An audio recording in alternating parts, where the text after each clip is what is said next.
All right, what's going on, man? This is your boy Super Mario, man. You are in the yo with your boy.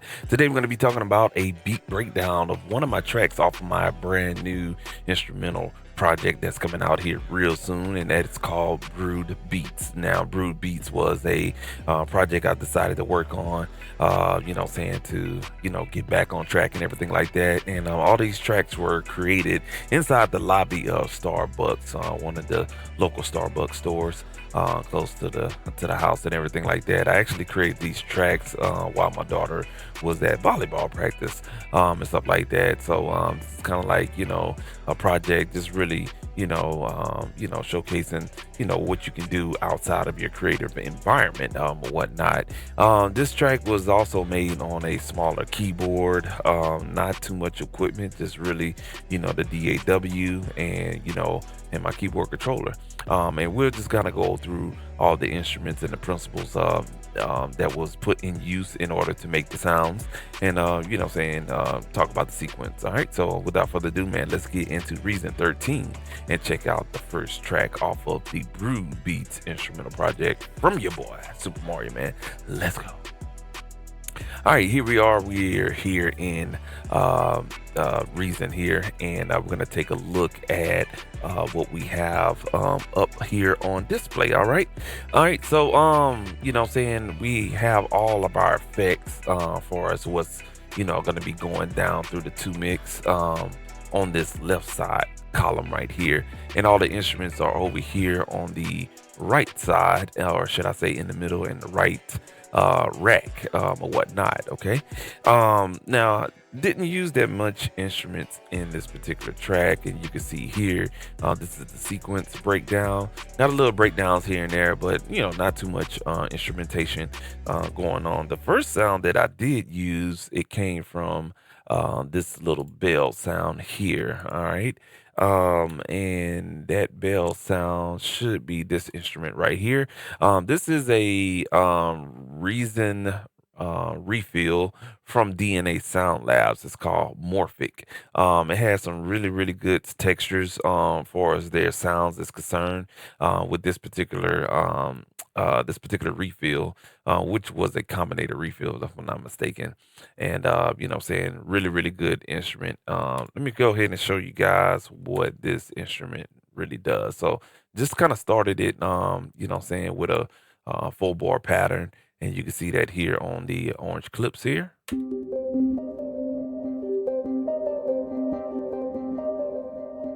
It just kind of gave it like an eerie sound to it, and I know you hear the grains in there, and these little almost like sound noise like, but I love the texture that it was offering to the track, and we just kind of made that 4 bars, and you can see here we pasted throughout. Okay.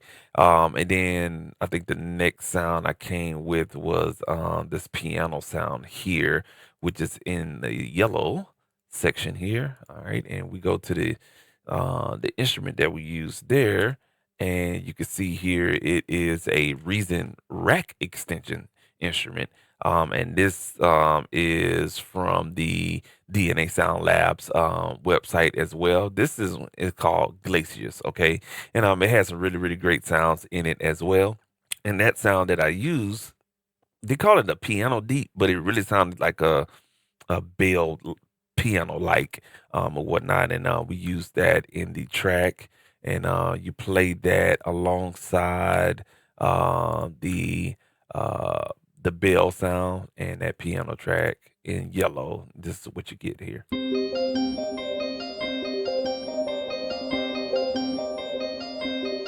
Just to kind of build the suspense.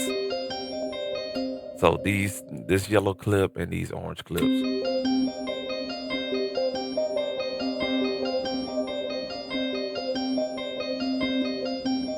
really kind of like just give it that galalistic flavor to it or whatnot. Now, after that, I did that. I did come with some of the drums, and the drums that I used in here was very simple. Again, DNA Sound Labs, they have their own drum module for a Reason rack extension, and that is the Morphine 8. And I just plugged some drums out of a kit that they had, and now this one is called the Clean Dope Set. Now, I'm not exactly sure where the refill comes from, but it definitely gave me the right drums that I was looking for the track. And if we were to play the drums together with those two sounds we had before, this is what we get.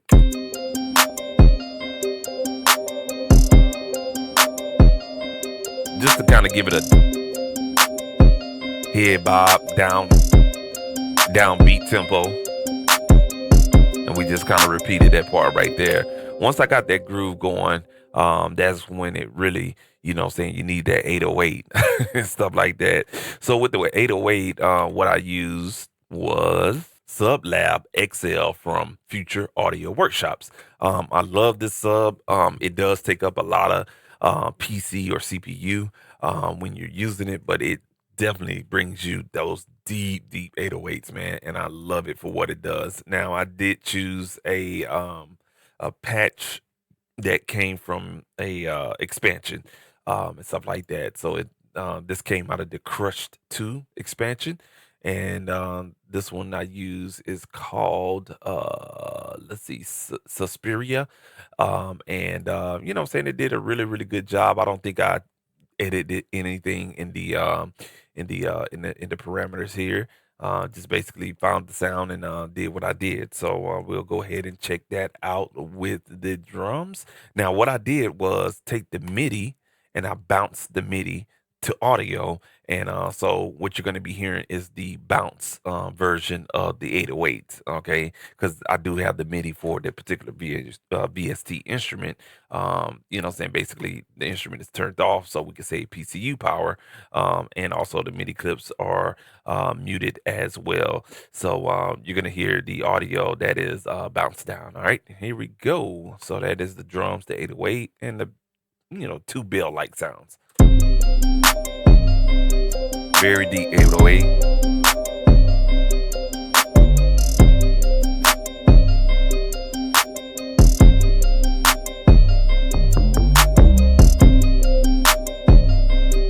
Very deep 808. If we was to play that with the drums, you can hear the 808 is actually sitting a frequency, a certain frequency below the drums themselves, which will give the 808 some room to breathe and do what it does and stuff like that. So let's hear it with the drums and the 808.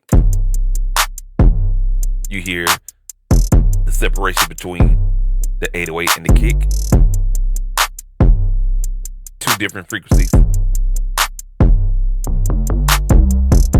So I didn't do any side chaining in this particular instance with the drums and the 808, because the 808 is, like I said, it's sitting way down there, and the kick is more of a higher frequency. Therefore, they're kind of like in their own lane, but they're complementing each other really well in the low end and stuff like that. So now that we have the 808, say, added into the track itself, we went and started to do what I like to call fill in the sounds type of sequence and stuff like that. So the next thing I went is I had the mind of adding some strings in there, just really kind of like give it a more of a commanding type of feel to it. So again, I went to the Glacius rack extension, used some of the refills that I got from DNA Sound Labs, and I came up with this one line here in yellow, but it was actually for the hook. So I'm actually going to play the hook version of the strings here, and I'm going to show you what I did to come up with the yellow clips. All right. Let's go and play it right here.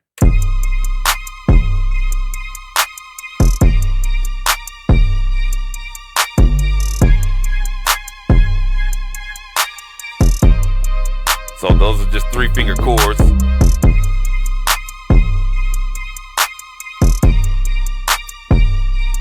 So those are just basically 3-finger chords playing down. Now, to come up with the little verse part here, with the little small yellow clips that you see here, I just took the first measure, the first, saying, you can say first bar or the first measure, and I kind of cut it right here.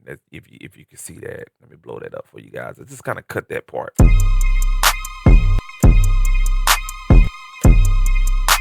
So it just really bing, bing, bing, bing, just four, four quarter notes, just banging down, bing, bing, bing, bing, and just basically, copy that right here on this section, and you can see what I'm talking about. Bing, and another one, another one, and then just basically, I took the end of that 4 bars and put it right here. And you can kind of hear where it's trying to go into the next chord progression, and I didn't take that out. That is actually an accident, but you don't hear it really in the music itself. All right, so we have those strings doing what it's doing. The next part was just kind of like put together. Um, the guitar sound that I was going to use in there. So the guitar that I am using, I have two guitar sounds in here, and we basically used Ample Sounds Les Paul guitar, and we just used that one guitar, and then we kind of did two different tones. Okay, I'm not exactly sure if I used a bridge and neck, or neck by itself, but I came up with two completely different tones. This is the VST that I use right there, the Ample Guitar LP, which is a Les Paul Gibson. I think it's a Les Paul Gibson guitar or whatnot. Okay, now I do have the instrument turned off because I did turn some of that MIDI into audio. So this is the first batch of audio that I actually added in here, just to kind of give it, that cohesiveness coming up with the track now. And I have that playing throughout the verse.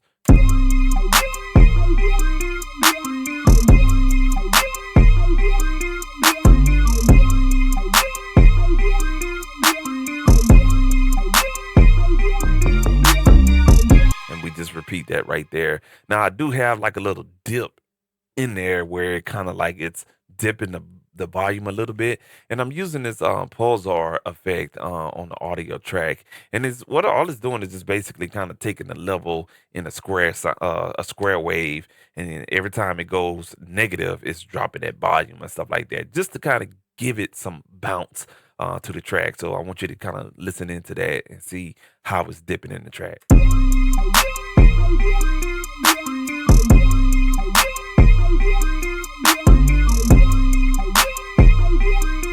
You can kind of hear like it's kind of pumping by itself. So that was a nice little addition right there. The next thing I did, it was actually in the hook, added another layer. What I'm saying, with the guitar, same guitar. What I'm saying, just changed the tone on it, and I came up with this little part for the hook.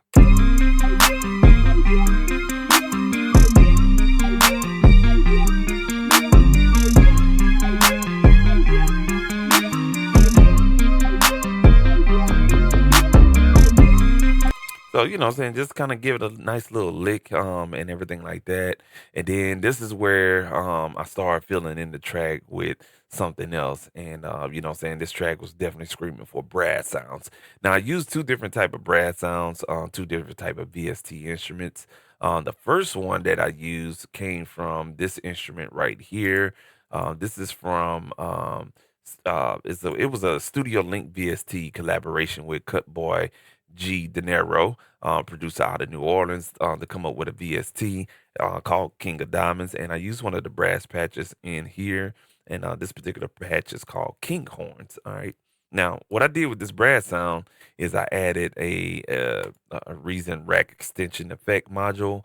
It's called Fatso Organic Character. Fatso Organic Character. And just kind of, saying, played around with it, saying, gave it a little bit of input drive.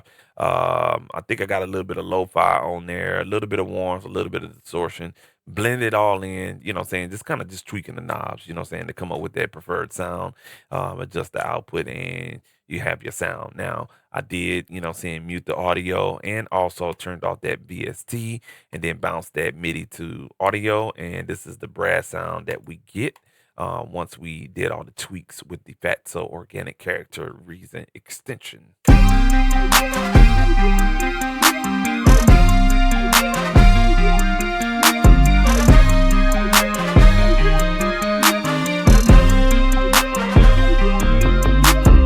Play that one more time. I forgot to have the little piano bells in.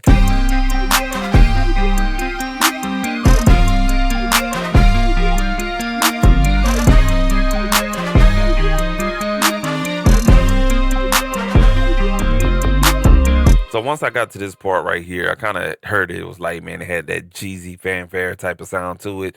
So I definitely wanted to add another layer of brass in there. And I went to the contact player to really kind of get another brass sound. Now, this is a library that I've been having for ages, and whatnot, but it definitely has some of those good old early 2000, what I'm saying, that early 2000 to 2000 teens type of sound, and that is the Yamaha motif. All right, there is a contact library that I have, and it's the Motif XF. So pretty much all the sounds that was from that particular keyboard workstation, the Motif XF, and I have it in contact form. And I just chose a brass sound that was in here. It's called Lots O Brass. All right, and then I just kind of played it in a layer with the brass sound, and this is what you get on top of there.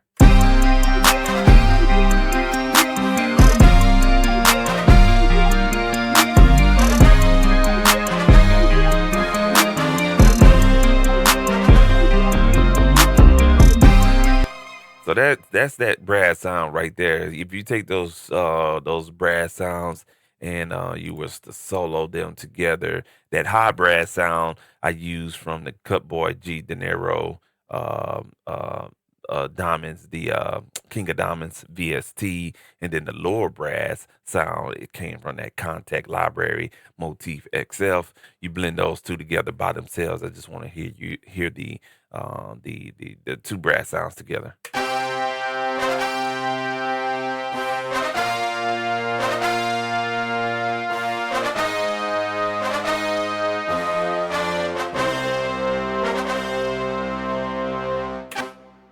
All right, so that's the sounds right there. They definitely have that very, what I'm saying, unique sound to it. You could definitely add some reverb to it, get really nasty on the EQ and everything like that, but yet and still keep it in check with the overall beat. Now, this is the raw versions of the track and everything like that, and we'll play it all together in the hook.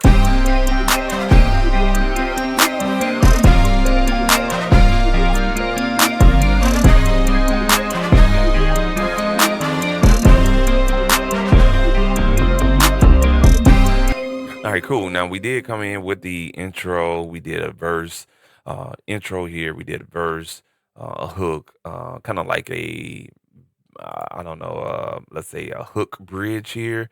Yeah, this is the hook bridge. Lasts about 8 bars, then come back into the second verse.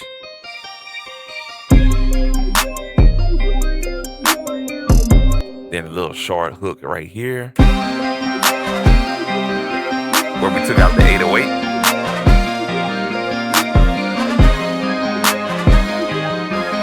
And then it'll go ahead and fade out.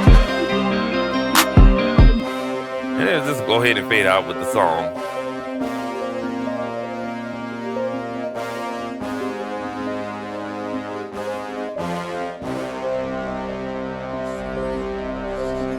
Yeah, so that's the song right there. You know what I'm saying?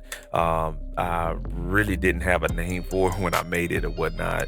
But it definitely, what I'm saying, gave it that Jeezy fanfare type of sound, man. All right, so that is the track right there, man. Hopefully you enjoyed the sounds that came from your boy Super Mario, man. The Brood Beats instrumental project. Or I like to say instrumental mixtape or instrumental album, whatever you want to call it, man.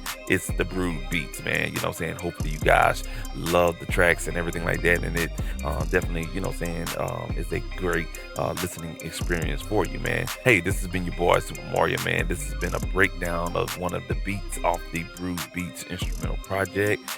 From your boy Super Mario, man. If you like this video, go ahead and hit a like and also subscribe to this channel right here if you thought this content was worthwhile and worth watching in the future, man. Hopefully so. Just go ahead and just click on that little button right there, man, to subscribe and also like the video as well, man. Hey, this has been your boy Super Mario, man. Stay creative out there. Continue to make those tracks and catch you on the next video, man.